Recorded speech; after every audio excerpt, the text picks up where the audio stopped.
Bienvenidos a todos ustedes. Es un gusto para mí poder eh, moderar en esta oportunidad. Vamos a trabajar hoy día sobre el tema del presupuesto general del Estado, como ha sido anunciado, y tenemos previstas las presentaciones de Jaime Dunn, analista financiero, y de Jimmy Osorio, que, como nos ha explicado hace unos minutos, va a hacer la presentación que han elaborado de manera conjunta con Julio Linares, que por otras razones de fuerza mayor no va a asistir a esta presentación.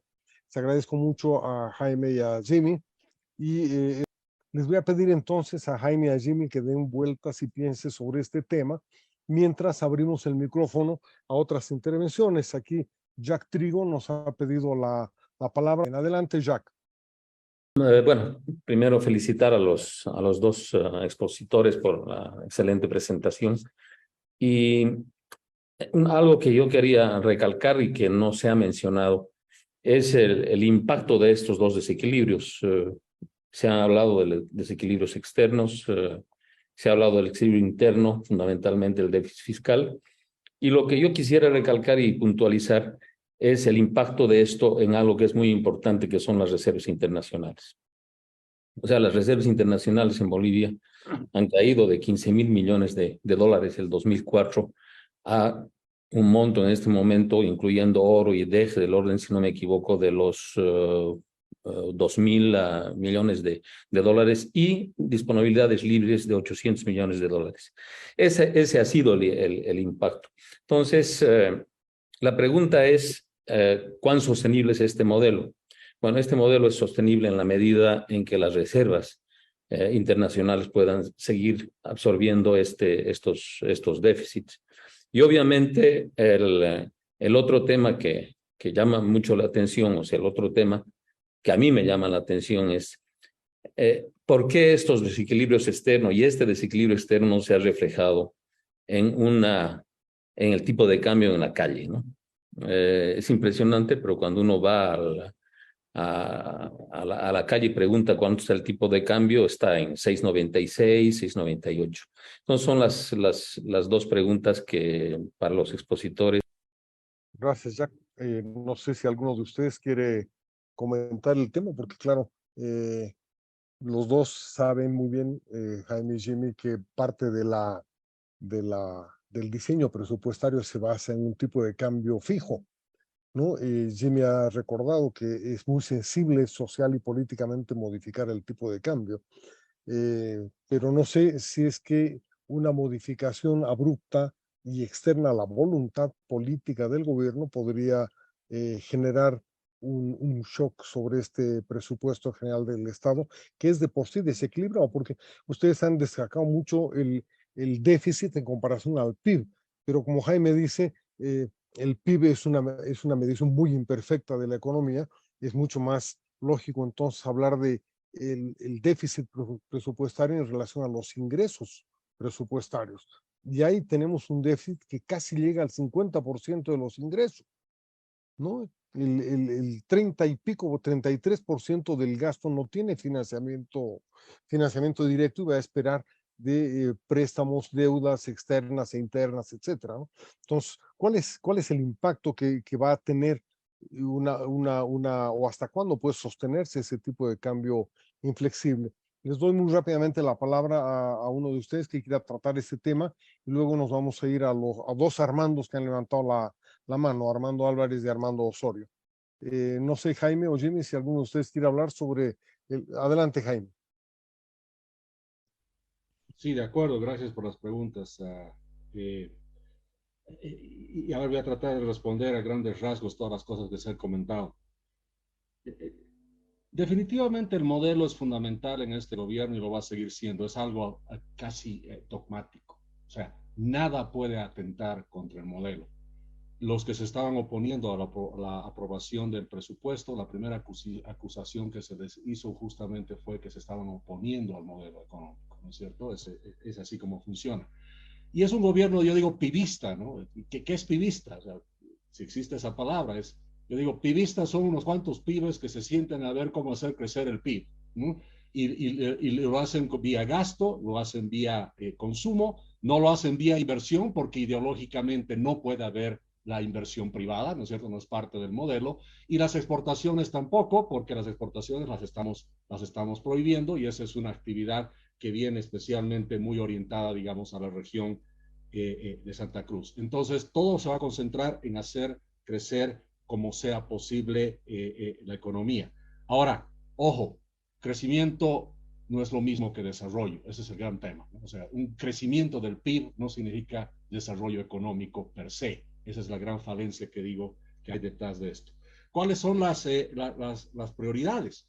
Claramente las prioridades del gobierno están en dar trabajo. Las empresas públicas serán deficitarias, pero generan empleo. Serán deficitarias, pero dan cabida a 500 y tantos mil empleados públicos, ¿no es cierto? Y eso es lo importante. Por el otro lado, las subvenciones, por ejemplo, son muy importantes y son prioritarias. ¿Por qué? Porque eso nos va a mantener los precios bajos. Entonces, estamos en una situación donde obviamente el mercado no es el que asigna los precios, es el gobierno quien lo hace. Respecto al tema del tipo de cambio que bien menciona Jax, sí, definitivamente. Yo siempre digo, las reservas internacionales son como la gota de sangre que cuando uno la analiza puede ver todos los problemas que puede haber en el cuerpo humano, ¿no es cierto? Entonces las RIN son, además que tienen la forma de una gota prácticamente en este momento, de haber llegado a 15.000 millones y estar por debajo de los 4.000. Las reservas internacionales están asediadas por muchas cosas, ¿no? Por falta de crédito externo, por la balanza fiscal negativa, por el gasto fiscal alto, por la balanza comercial, la llamemos informal, por el contrabando, por el crédito interno que está consumiendo reservas, el financiamiento para mantener las subvenciones, es decir, la inflación reprimida, la misma balanza comercial que se ha vuelto negativa en los últimos 3 meses, el alto consumo, todo está asediando las reservas. Pero sin embargo, ¿por qué es que vemos que el tipo de cambio no se mueve?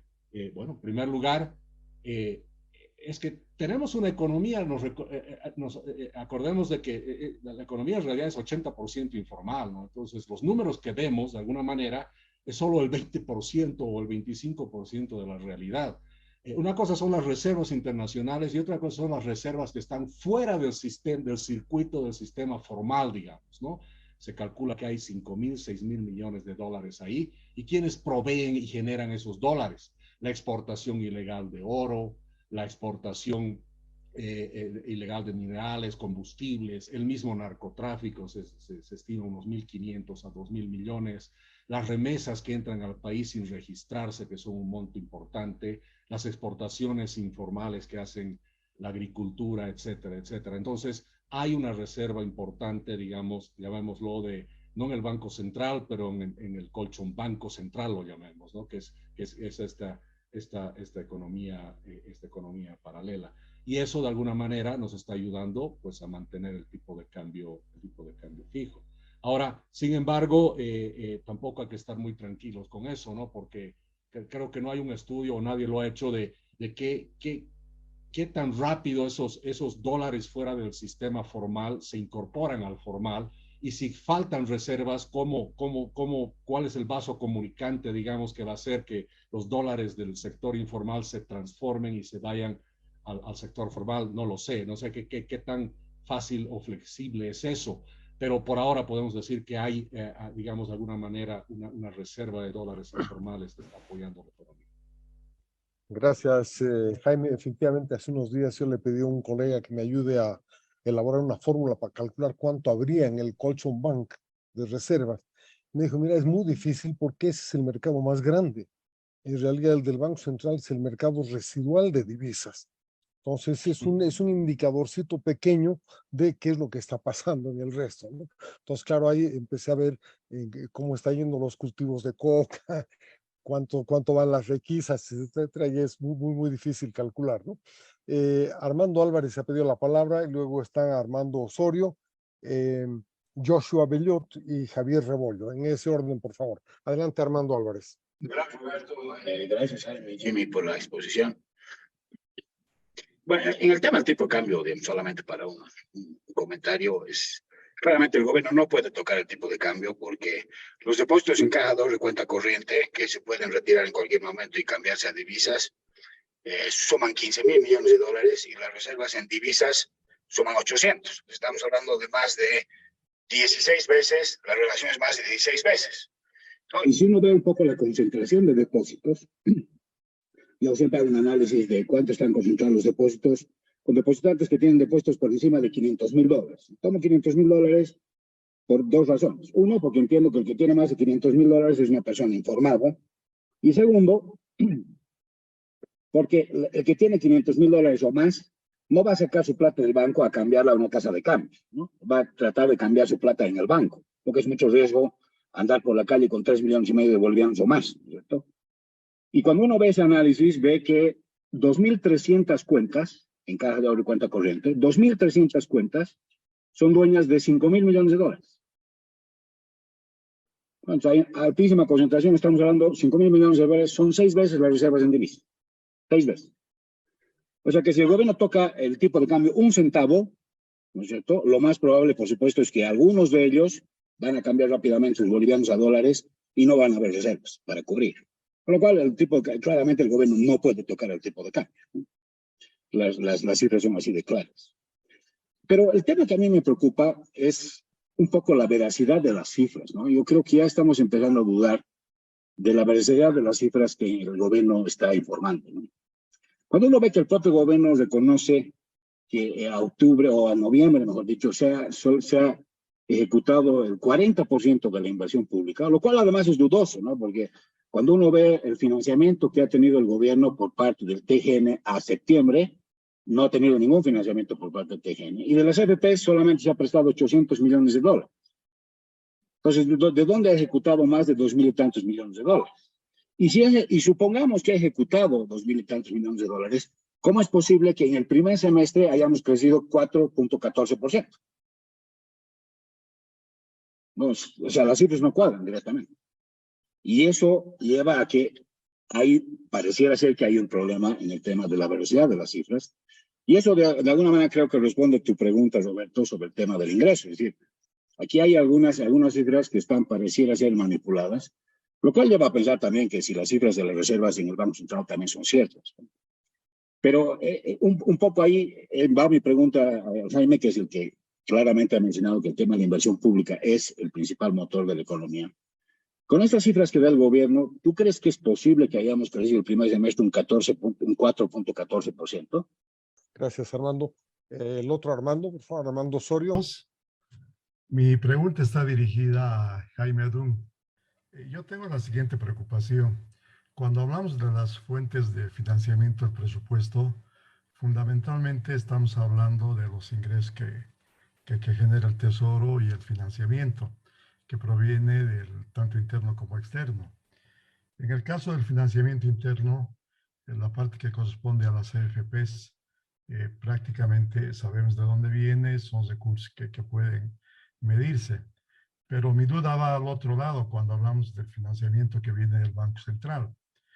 ¿Qué es lo que ocurre en ese aspecto, Jaime? Porque es obvio que digamos, el dinero que va a proporcionar al Banco Central, si bien provienen de divisas y algunos otros recursos que tengan ellos, es probable también que ya sea en parte una emisión inorgánica, porque ese financiamiento en algún momento tiene que tener un límite.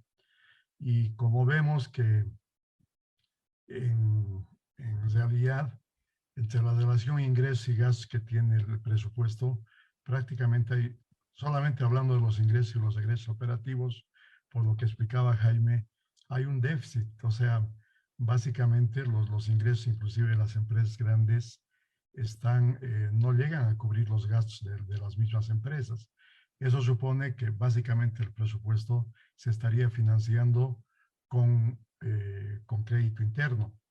Y en ese crédito interno, como les expliqué hace un momento, un componente para mí es claro, o sea, el que viene de las AFPs, pero la dificultad parece estar en el otro lado. O sea, ¿no cree, Jaime, que hay un riesgo, digamos, de una emisión inorgánica? Porque hay algo que ocurre todos los meses y seguramente ustedes han reparado, ¿no?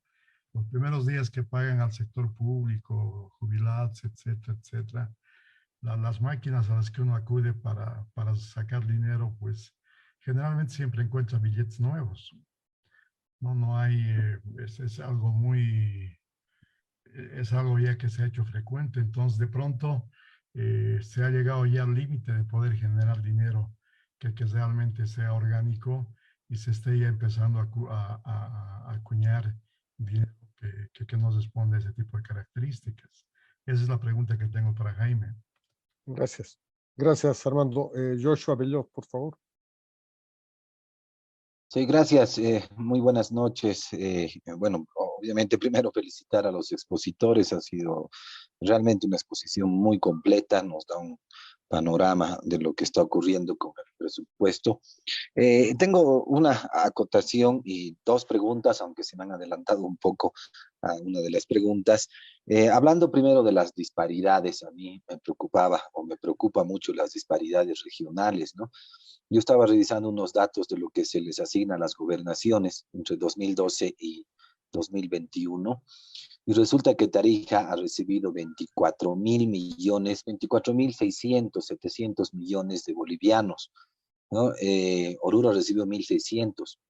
Entonces, imagínense la gran diferencia entre 1.600 a 24.000. Y claro, la sorpresa es que Santa Cruz recibe 10.700 o recibió 10.700 millones. Esto, claro, es de ese pequeño porcentaje que se da a las regiones y no se habla del presupuesto que maneja el centralismo, ¿no?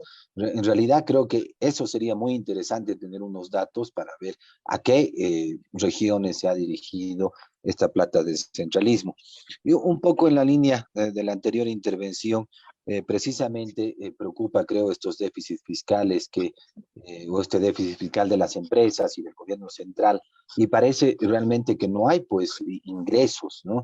Y me preocupa también el hecho de que haya una emisión inorgánica, pero oculta en realidad, ¿no? Porque, por supuesto, no está, no se ve en las cifras del gobierno, del Banco Central, y probablemente sí se justifique una emisión medio oculta, porque además, si sabemos que hay muchos dólares, por ejemplo, del narcotráfico en la economía, muy probablemente pues también haya bolivianos que estén respaldando esos dólares, porque si no, ¿cómo es que lavan ese dinero, digamos, ¿no? Entonces, necesariamente tendría que haber también más bolivianos en la economía. Y por último, algo que quería mencionar que me parece importante, en realidad es cierto que el crecimiento económico ha estado muy pegadito a la inversión pública y desde el 2014 precisamente la inversión pública ha ido reduciendo. Si lo comparamos respecto al PIB, la inversión pública el 2014 era 20% respecto al PIB y la inversión privada era 1%. Ha ido reduciendo la inversión pública y ha ido aumentando la inversión privada. Y lo interesante es que para el 2020 la inversión privada ha sido superior a la inversión pública respecto al PIB. 10% la inversión privada y 7% la inversión pública. Y para el 2021 se ha repetido un 10% de la inversión privada y un 8% de la inversión pública. Entonces, este modelo de gasto, como lo han dicho, que se basa precisamente en esta inversión y en el crecimiento del PIB a través de este gasto, parece que está llegando a su fin por las mismas fuerzas del mercado. El gobierno se está quedando sin plata, empieza a invertir menos y los privados son los que ahora están empezando a invertir. Y creo que si esto llega a un punto, y creo que ya está llegando a un punto, digamos, peligroso, no peligroso para el modelo, digo, ¿no? Pero bueno, creo para todos, porque parece que la inversión privada definitivamente va a desplazar ahora a la inversión pública y con esto el modelo realmente se habría agotado para los bolivianos. Entonces, quería un comentario sobre esto último y, por supuesto, también de esa pregunta, si realmente podrá haber una emisión inorgánica oculta y que no se está reflejando en los reportes del Banco Central. Gracias. Gracias, Joshua. Yo quisiera hacer un comentario muy breve al tema este de la inversión pública. Hace unos años en Fundación Milenio pedimos a 2 investigadores que hicieran un análisis del efecto multiplicador de la inversión pública, porque muy pocas veces se hace algo como eso, ¿no? El efecto multiplicador se puede calcular en base a los movimientos y tendencias de las principales variables del crecimiento y la inversión pública. Y el resultado fue más que sorprendente, porque resultaba que el multiplicador era inferior a 1, lo que quería decir, ¿no es cierto?, que la inversión pública, en vez de ayudar al crecimiento, lo obstaculizaba, no solo en el corto, sino en el mediano y en el largo plazo, ¿no? Esto ha sido válido en el caso de la Argentina. Allá investigadores del Fondo Monetario Internacional y del Banco Mundial detectaron ese tema, y aquí lo hicimos en Milenio, y creo que eso hay que tomar en cuenta, ¿no?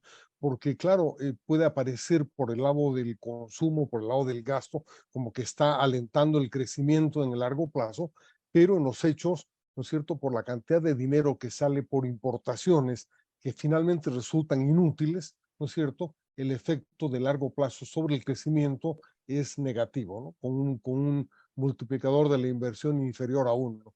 Ese es un dato que quería darles, está publicado en uno de los libros sobre inversión pública en la Fundación Milenio. Y el otro tema que mencionaba Armando sobre el tema del tipo de cambio, por supuesto, el gobierno no va a tocar el tipo de cambio, no lo va a hacer voluntariamente, pero en algún momento el tipo de cambio va a empezar a moverse, porque así el mercado lo va a determinar. Cuando los dólares sean tan escasos en comparación a la demanda, pues no va a haber quien detenga el tipo de cambio y se va a mover de acuerdo a las leyes del mercado, de acuerdo a la ley de la oferta y la demanda. Y ahí sí vamos a saber cuánto hay en el colchón bank y cuánto hay que se está proporcionando a este colchón bank desde el contrabando de exportación y que está demandado por el contrabando de importación. Entonces no depende solamente de la voluntad de política, ¿no? Tenemos una última persona que es Javier Rebollo, y después les devuelvo la palabra a Jaime Dunn y Jimmy Osorio. Javier Rebollo, adelante. Mi pregunta va por este lado. Jaime nos ha explicado, y el gobierno lo reitera cuando puede, que el motor del crecimiento es la demanda interna, el consumo, el gasto de gobierno y también la inversión pública. Cuando uno analiza los niveles de recaudación que están inscritos en el presupuesto, y también nos mostraron una diapositiva, la proyección de impuestos, descontando los impuestos a los hidrocarburos, IDH, IHD, ascienden a 45.010 millones de bolivianos proyectados para el 2023. Si comparamos con lo ejecutado en años anteriores, por ejemplo, en el 2019, 46.578 millones, que lo estoy viendo acá en la estadística, esto quiere decir que no hemos recuperado o no se piensa recuperar los niveles de prepandemia que teníamos en la recaudación. Aprovecho para decirles que la experiencia internacional nos indica que casi todos los países de la región recuperaron sus niveles de recaudación prepandemia 2 años después. Y nosotros estamos proyectando 4 años después y todavía no logramos recuperar los niveles de recaudación. Esto nos quiere decir que hay algo, está pasando en la actividad económica. ¿Qué opinión tienen sobre esto, por favor? Muchas gracias. Muchas gracias, Javier. Entonces, vamos a ceder la palabra a los dos invitados en orden inverso a las exposiciones. Le daría primero la palabra a Jimmy Osorio para que haga su última intervención. Adelante, Jimmy. Gracias. Estaba escuchando atentamente a lo que estaban indicando, y me gustaría entrar ya en los números, en la realidad numérica de lo que ahora está pasando con respecto a la inversión, a la ejecución de la gestión 2022, y que claramente se va a reflejar el 2023 porque no está cambiando casi nada. Entonces yo voy a compartirles una pantallita, y que estos datos corresponden al CIGEP y están al 8 de noviembre. Al 8 de noviembre el presupuesto general del Estado se ha ejecutado un 59.2%. El nivel central ha tenido el mejor rendimiento con un 60.5. El nivel departamental le continúa con un 58, el nivel municipal un poco bajo.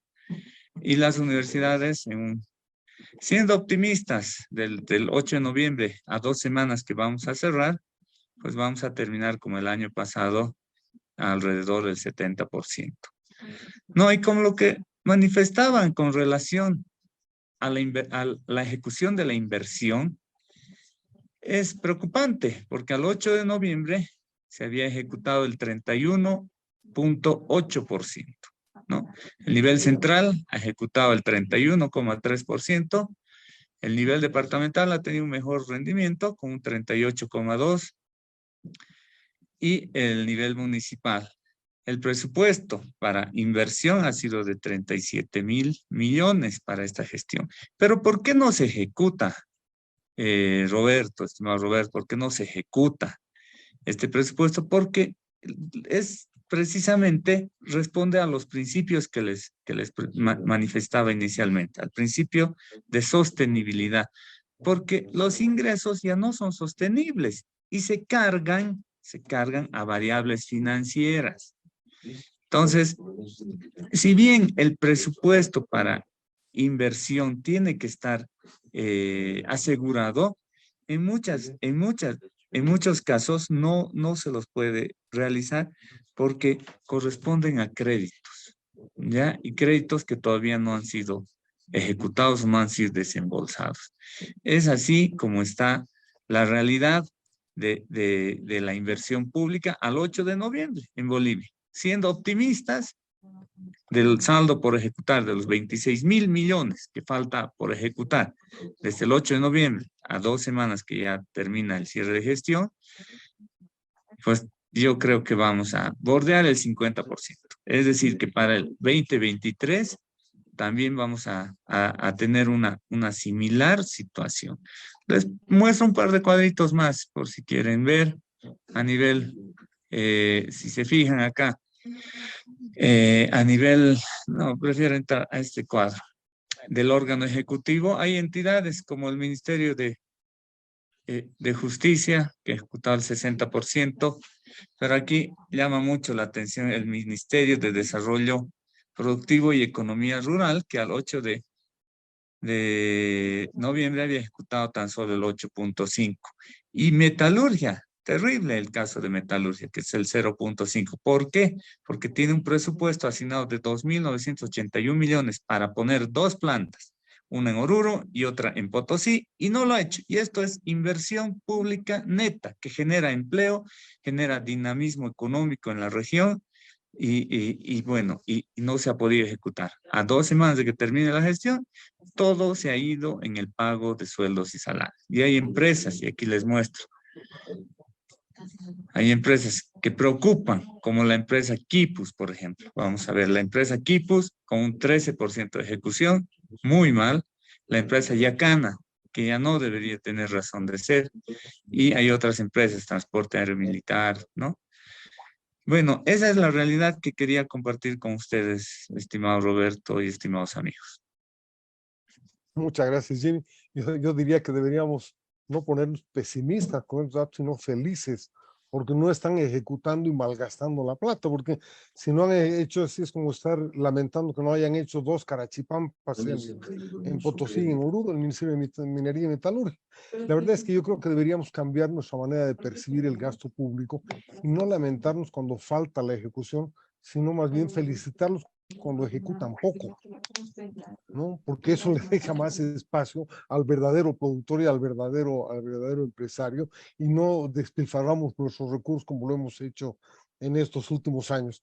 No meto más la cuchara en esto y les dejo con la última palabra de Jaime Dunn, agradeciéndole su presencia y otra vez agradeciendo a todos ustedes. Adelante, Jaime. Sí, rápidamente empiezo por lo último, totalmente de acuerdo, Roberto. Justamente yo cuando decía que la inversión pública se vuelve una variable importante en la estabilidad económica, estoy diciendo indirectamente que ojalá no se ejecute la inversión pública y así vamos a tener estabilidad económica, porque hemos llegado a un punto donde la la inversión pública, más allá del hecho, como tú bien señalas, de que crecer con inversión pública no es la manera de hacerlo, cada vez crecemos menos, también sucede lo mismo con la deuda, por si acaso, ¿no? O sea, hay un estudio muy interesante hecho por ahí que antes por 60 centavos de deuda crecíamos un boliviano. Eso era el 2014. Hoy en día ya con 3.3 bolivianos de deuda apenas crecemos un boliviano, ¿no? Entonces, el hecho de que la deuda ya no nos hace crecer, la inversión pública cada vez nos cuesta más crecer, digamos, con la inversión pública, simplemente el modelo ya no funciona, ¿no es cierto? Entonces, el modelo ya tiene que cambiarse de gasto y consumo, tiene que irse a inversión, tiene que ir a exportaciones y tenemos que ver y para eso tenemos que ver un nuevo modelo, así de simple. Y respondiendo a algunas cosas y comentando algunas cosas que he escuchado, repito también lo que tú dijiste, Roberto, y lo vemos diciendo hace mucho tiempo, hay la idea equivocada que el tipo de cambio cambia cuando el gobierno lo decreta. Y no es verdad. Los que cambian el tipo de cambio somos nosotros, somos las personas también. Nosotros podemos cambiar el tipo de cambio antes que lo haga el gobierno. Y ese poder que tenemos es un poder bastante grande. Otro tema que quería comentar respecto al crecimiento. Sí, evidentemente el crecimiento sobre el 4% al primer semestre que tenemos del 2022 tiene, pero evidentemente unas distorsiones bien grandes cuando vemos los sectores que han crecido, ¿no es cierto? ¿Y por qué han crecido? Por ejemplo, tenemos transporte y almacenamiento que ha crecido casi un 11%. Y cuando vemos el detalle de por qué ha crecido tanto, no es que hay mucho más transporte, por supuesto. Lo que pasa es que los precios están altos. El precio de la logística, el precio de la energía, todo eso se refleja. No nos olvidemos que la fórmula, especialmente que he mostrado del Producto Interno Bruto, es por el método del gasto. Entonces, tú gastas más en transporte, pues eso se va a reflejar en el PIB con un gasto mayor. Tema de construcción también, ¿no es cierto? Muchas obras que estaban paradas simplemente se han reactivado y eso ha empezado a computarse dentro del PIB. Los precios altos del sector agrícola por el efecto de la guerra, hasta mayo, junio hemos estado todavía con precios bien interesantes en el sector agrícola y todo eso parece que es lo que ha empujado el PIB hacia arriba. Ahora, por el otro lado, el tema de las recaudaciones, obviamente las recaudaciones impositivas están muy relacionadas también con la actividad económica y la actividad económica relacionada al PIB. Pero hay que ver el PIB no solo por el crecimiento porcentual, ¿no es cierto? Que eso es una cosa, sino hay que ver por a precios constantes sobre montos de PIB, ¿no es cierto? El 2019 el PIB era más o menos de 48, a precios constantes, creo que como 48, 50 millones de bolivianos. Caemos en la pandemia alrededor de más o menos 40 millones de bolivianos. En 2021 subimos como a 45 millones de bolivianos y todavía no hemos alcanzado los niveles, ¿no?, de producción en valor nominal en bolivianos del PIB antes de la pandemia. Entonces, es decir, no hemos vuelto todavía nosotros a la normalidad como otros países han hecho y por supuesto es una economía más pequeña, aunque porcentualmente parece que o sea, nos da la impresión de que hay un crecimiento, pero eso es porcentual, hay que ver números absolutos. En números absolutos no hemos alcanzado la cantidad, el crecimiento que teníamos el 2019 y justamente por eso es que vemos también que los impuestos no han alcanzado ese nivel, porque repito, hay una correlación bien grande entre la recaudación de impuestos y la actividad económica que se tiene y el crecimiento económico que se tiene. Les agradezco muchísimo por haberme escuchado y haber compartido con ustedes, siempre muy grato. Muchas gracias y les deseo a todos ustedes un gran año y una feliz Navidad junto a sus familias. Otra vez, muchas gracias a ustedes y a todos los que nos acompañan en estos diálogos al café. Este ha sido, como les dije, el último de este año 2022.